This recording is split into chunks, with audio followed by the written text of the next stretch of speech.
উন্নয়নকরণের সামনে এই প্রখর রৌদ্রকে উপেক্ষা করেও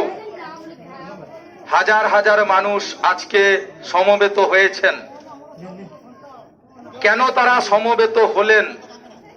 কেন আজকে তাদের প্রয়োজন পড়ল এখানে আসার, যদি স্পষ্টভাবে বলা যায়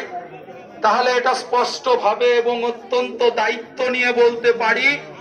যে আউশগ্রাম 2 নম্বর ব্লকে আদিবাসীদের উন্নয়নের জন্য সেই অশ্রী বলে রাজ্য সরকারের যে কর্মসূচি সাম্প্রতিককালে শুরু হয়েছে, এর আগেও রাস্তা নির্মাণের বহু প্রকল্প রাজ্য সরকার, বর্তমান রাজ্য সরকারের উদ্যোগে এই আউশগ্রাম 2 নম্বর ব্লকে হয়েছে। কিন্তু আমানিডাঙ্গার আদিবাসী ভাইরা আমাদের কি অপরাধ করেছে, যাদের রাস্তা